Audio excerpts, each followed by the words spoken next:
Dans la chaîne de lutte contre les mutilations génitales féminines, les leaders communautaires, notamment les femmes et filles leaders, constituent un maillon très capital pour obtenir un changement de comportement au niveau des communautés. Avant, on nous disait que l'excision, c'est la tradition. Mais nous avons réalisé que ce n'est pas une bonne tradition. C'est pourquoi nous luttons contre ça. Nous avons tourné le dos à ça parce que ça ne nous apporte rien de positif. Nous devons nous mettre ensemble en tant que femmes leaders et lutter en première ligne.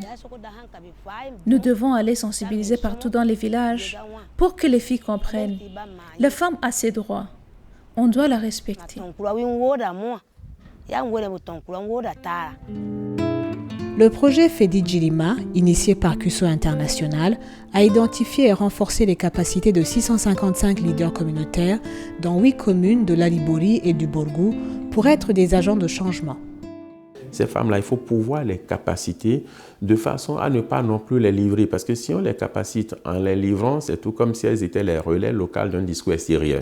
Dans la précaution de base, il faut faire en sorte que ce soit des femmes leaders qui naturellement, avant même l'intervention extérieure, avaient déjà des positions affichées connues de lutte contre. Là, leur capacitation vient juste vraiment en termes d'outils, de ressources intellectuelles et parfois matérielles qu'on leur apporte pour jouer le rôle qu'elles jouaient déjà naturellement. Ces agents de changement parcourent les villages et organisent des sessions de sensibilisation et de dialogue communautaire.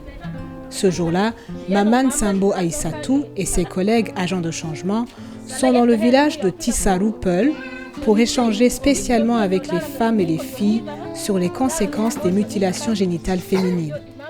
À notre milieu, c'était un sujet tabou. On ne pourrait pas parler ça en public. On cassait ça, on parlait ça en cachette et non en public. Maintenant, là, moi, je parle de sexe comme si c'est quelque chose qui est dans mon corps que je ne dois pas casser. Ils ont commencé par stopper l'excision parce qu'ils voient que l'excision ne leur donne aucun avantage. Ça ne fait que les rendre pauvres.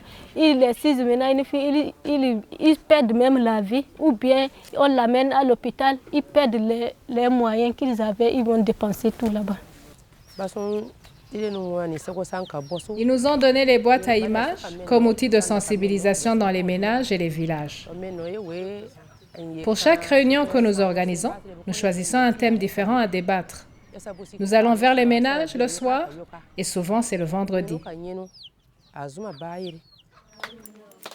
Ces dialogues communautaires et sensibilisations de proximité réalisés par les leaders communautaires contribuent à accroître la compréhension des communautés des conséquences néfastes de la pratique de mutilation génitale féminine dans leur localité. De plus en plus, il y a des discours très forts, très évocateurs, très illustratifs sur les conséquences néfastes des phénomènes. Lesquelles conséquences ne sont pas toujours connues des petites filles qui sont à l'échelle locale. Et donc, du coup, tout ce travail-là, où on essaie de décloisonner le corps, voilà, les groupes familiaux au niveau communautaire avec des discours très forts, ça aide progressivement à bouger les lignes. Les membres de la communauté déjà sensibilisés deviennent eux-mêmes des acteurs dans la lutte, notamment en partageant l'information en temps utile. Dernièrement, dans la localité de Zouena à Segbana, la population, déjà consciente des dangers des mutilations génitales féminines, a alerté l'agent de changement et ses collègues alors qu'une dizaine de filles allaient se faire exciser dans une ferme. C'est dans une localité qu'on appelle Zouena.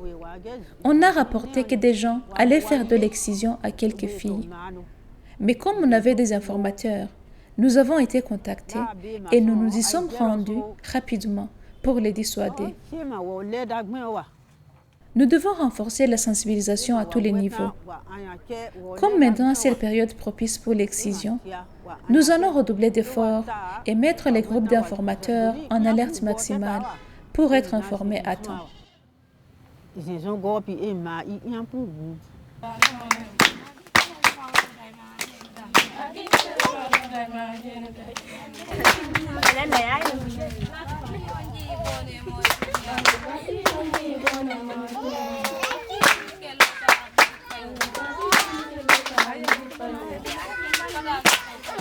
Moya